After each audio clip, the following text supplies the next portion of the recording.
Kan kinapudno.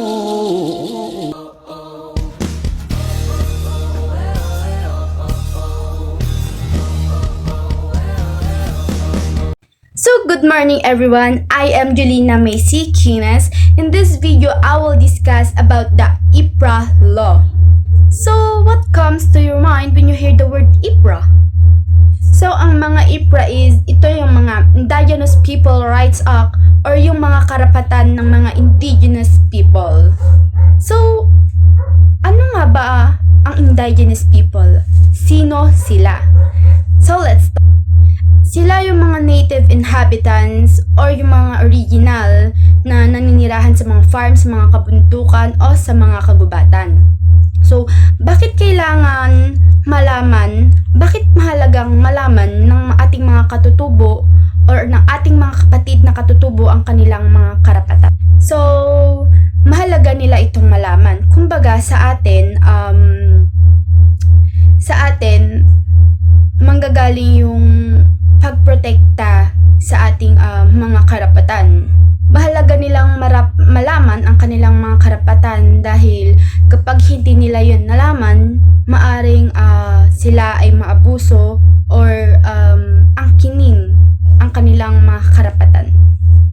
So, mahalaga nating malaman at malaman nila ang kanilang mga karapatan. So, sa video na ito, I will discuss their rights. May 4 bundles ng rights and may 36 specific Indigenous Peoples Rights Act na nakapaloob sa 4 bundles. So first is ancestral domains and land. First is ownership. Sila ang kinikilala ng ating gobyerno na mayroong karapatan sa lupaing iyon. Sila ang mga IP community or native inhabitants or native title. So next is develop lands and natural resources. So dahil ancestral domain ito, ay pagmamay-ari ito ng ating mga katutubo o ng mga IP people, ay may karapatan silang i-develop ang kanilang mga lupain. So nasa sa kanila kung anong development ang gusto nila sa kanilang lupain. So ito ang develop lands and natural resources. So third is stay in the territories. Bawal silang paalisin sa kanilang mga lupain dahil sa kanila ang lupain na yun at pagmamay-ari nila yon. Sila ang original na nakatira doon. At kumbaga, kung kunwari may mga calamities, bagyo, ganun, pag sila ay lilikas, may karapatin pa rin silang bumalik or mag-refund sa kanilang mga bahay or sa kanilang lupain dahil nga sa kanila yon. So ito ang stay in the territories. So next is regulate the entry of migrants.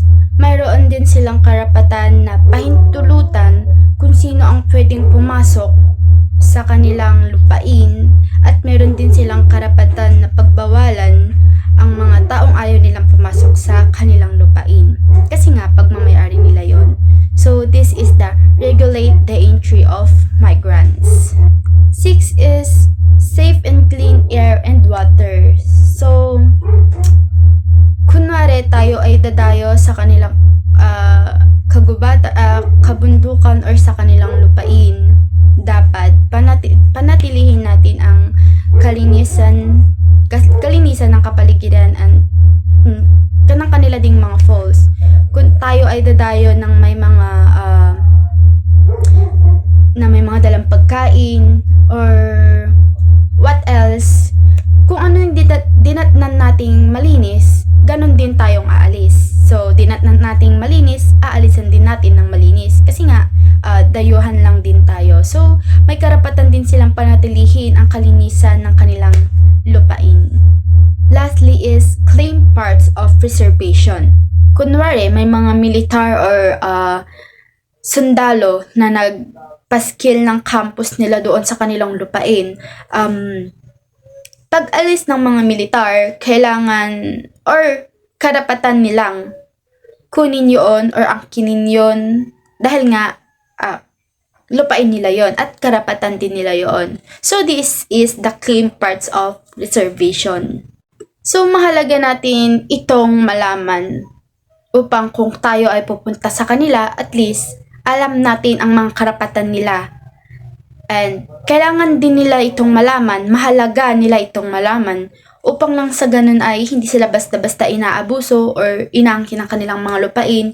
At kung may magbabalak man sakali na angkinin ang kanilang lupain, at least alam nila yung rights nila, na sasabihin nila na ayon dito sa Republic Act number 8371 in the Philippines, na ito ang Rights Act namin, na karapatan namin ito. So, may karapatan silang sumbat, may karapatan silang sabihin ang kanilang mga karapatan sa lands na iyon.